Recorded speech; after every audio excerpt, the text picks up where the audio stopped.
Ladies and gentlemen, before we start the show today, it's time to get through some key scheduling items for the at least the next few weeks. All right, let's start with the top of the lineup. News Flash, our top news and flagship show here on the Spencer Walsh Radio Network, is going to be on winter hiatus, winter break. It's going on vacation, everyone. We are... last night was the last episode. It's going to be a long time before Newsflash comes back on again, at least not until March. You will be well informed in advance the date Newsflash is going to come back. It's expected, though, to keep the same time schedules. The Wake Up is going to be off through February 25th. Wake Up returns on February 25th with all the latest. Back to normal. It's going to be on winter hiatus for the next week, the 18th through the 22nd of February. No scheduled global episodes for the near future, and For the Win is no episode scheduled for the Win Saturday the 16th, but there may be something from For the Win at around the 20th. So yeah, that's a schedule for what you need to know when it comes to SWRN's programming for the next couple of weeks. All right, now let's start the show.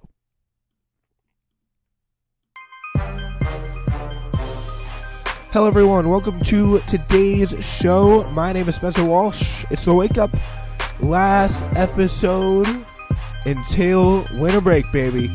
All right. Hope you guys like the show. We got a great one for you today. A little bit of a reflectatory show, if that's even a word. It's not a word. But we're going to be taking a look back on how this border wall fiasco happened and how we got to the crazy situation we are at now. All right. We start at the top with the news, of course, of today's shutdown season finale. It's pretty much what it is at this point. It could have been anticlimactic in theory. Trump signs a bipartisan bill, avoids shutdown. And then, as most of you know, a shutdown cliffhanger could have been avoided altogether. Trump is expected to, again, sign the $333 billion spending deal, which keeps the government open through next September. Alas, in typical Trumpian fashion, and much like the rest of the past 2 years, the final decision to sign the spending bill and ultimately declare a national emergency was rife with indecision, angry lawmakers, and a lot of drama. So let's dive right in. It almost didn't happen, according to an inside account of how Trump decided to sign the spending bill with only $1.375 billion for 5 miles of new fences, saying, "We thought he was all good to go one morning, and suddenly it's like everything's off the rails," said a senior Republican aide. According to Robert Costa and Rachel Baden, Josh Dalsey, and Sungmun Kim of the Post. Key detail here, as we reported last night, Senate Majority Leader Mitch McConnell was on the phone with Trump 3 times daily in a bid to persuade him to sign the deal. McConnell promised he'd get others to support an emergency declaration if Trump signed. So yeah, he's like, yeah, I'll get everyone to back you up. I'll get everyone to back you up in this national emergency thing. Just please sign the deal, because if we face another shutdown again, like, the Republican Party is just going to be eviscerated. And I mean, he's kind of right about that. He's definitely the smarter mind of the country when it comes to Republican success than I think Donald Trump is. I think it's an easy point to make there, but still, it's pretty crazy that he actually got him to sign the deal. It's a little stunning. The path to today was really no walk in the park either. Republicans in Congress, led by House Speaker Paul Ryan, spent pretty much all of 2018 successfully persuading Trump to sign gigantic spending bills to fund the government while promising to fight for the president's beloved wall next time. And guess what? They never did. So yeah, after losing the House majority in November, the president's party no longer had leverage to force the debate. They left an angry Trump taking what he thought was the last best stand to get the border barrier at the end of December. Instead, the shutdown happened.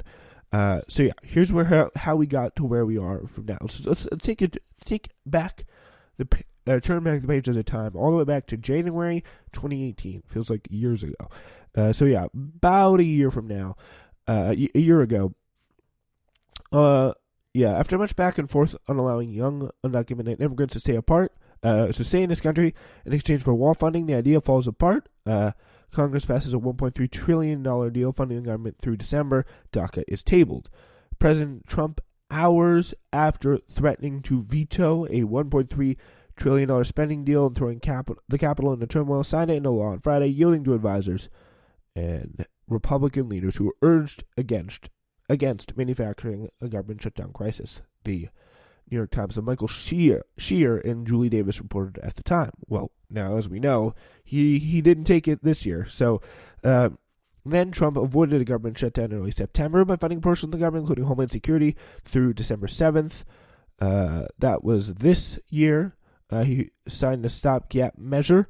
So Erica Warner reported at the time Trump considered forcing a shutdown to pressure Congress to provide $5 billion for his wall. Trump has said he thinks it would be good politics. Ryan and the other GOP leaders convinced Trump that it was not good politics. Midterms 2018, that's when the blue wave happened and causes Republicans to lose their House majority. Business continues kind of as usual. Well, sort of at least. In early December, Congress began to extend the deadline funding for the government for another 2 weeks, saying the new shutdown deadline does not mean lawmakers and President Trump are any closer to a situation on the major issue dividing them, funding for Trump's supporter wall. So there has been no kind of deal, no real conclusion when it comes to that. But Trump then, after things ticked along some more, forced a shutdown, the longest shutdown in history, sidelining 800,000 federal employees, and 35 days is how long it lasted. The government reopened January 25th without money for the wall, and just today he signed a bill to reopen the government through February 15th. Then, national emergency time. President Trump will sign the government funding bill, Sarah Sanders said, and he will also take other executive action, including a national emergency, to ensure we stop the national security and humanitarian crisis at our border. So, here's the thing. Tomorrow, here's part one of the story.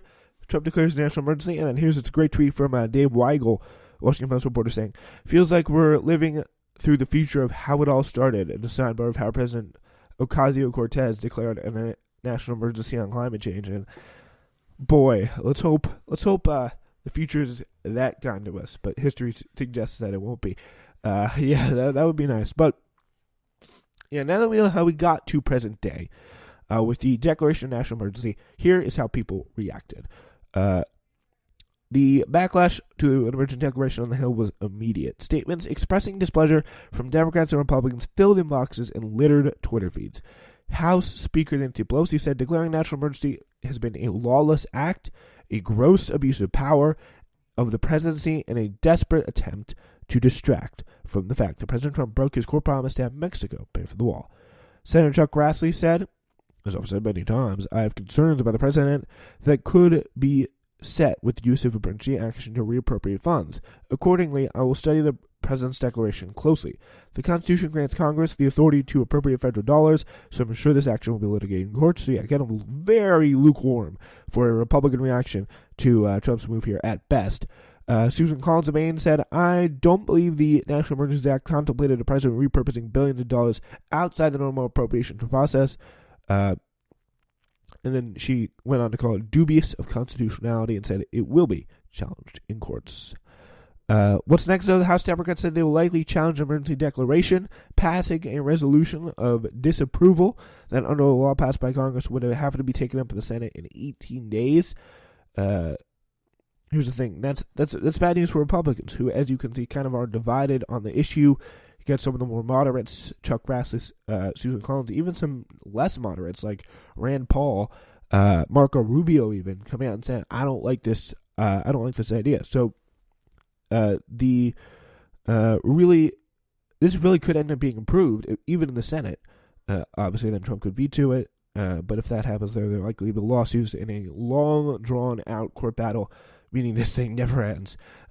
So Jamie Raskin, a House Judiciary member, said he had discussions with House lawyers that had centered around a 1952 Supreme Court ruling, Youngstown Sheet and Tube v. Sawyer, in which the court rejected Harry Truman's attempts to seize and operate the nation's steel mills to avert a strike.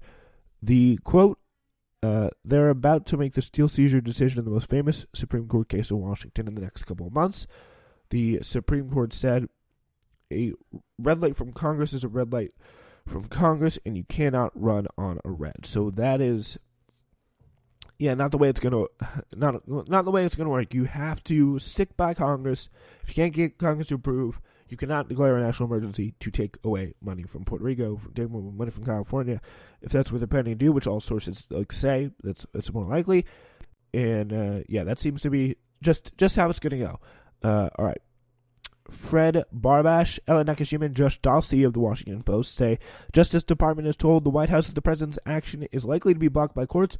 The White House counsel office warned Trump declaring a national emergency, calling it a high litigation risk, according to a person with knowledge of the discussions. There are workarounds of a national emergency, such as reprogramming money already provided by Congress for that purpose, but Trump is concerned that it's not enough, saying the White House lawyers have told Trump that he could reprogram money without calling an emergency, according to a person blaming the decision, but Trump is concerned there's not enough money in those spots to show meaningful progress on the wall, and has been determined to declare a national emergency, partially for fear of looking weak, according to a person familiar with the matter. It's so crazy. It's literally all about shows of strength. That's why he loves comparing himself and talking about how he's like an authoritarian leader. It's because he sees people only in terms of strength, only in terms of who's like the alpha dog in the situation. That's the only person he's going to respect. That's the only person he's going to pay attention to. It's just so sad. That's why we're in the situation we're in, because some guy needs to feel better at himself. It's pretty insane. All right, so yeah, if Trump moves large chunks of money around that were appropriated for other purposes, that'll provide a constitutional issue as well, missing the travel ban case about whether he declares a national emergency, according to reports again from the Washington Post. Democrats in Congress say that Trump is encroaching on the spending powers delegated exclusively to Congress in Article 1 of the Constitution. That is all very interesting stuff. All right. Andrew McCabe is on a book tour. I don't know how to feel about this. As we turn from the wall to the investigations of how things are going here. The former acting director of the FBI, Andrew McCabe, starts a media tour this week, kicking it off none other than with the prized 60 Minutes interview. McCabe explained to CBS News' Scott Pelley that he had authorized an investigation into Trump's ties with Russia out of concern that he'd be fired. I was very concerned that I was able to put the Russia case on absolutely solid ground in a indelible fashion, that were I removed quickly or reassigned or fired, the case would not be closed or vanish in the night without a trace.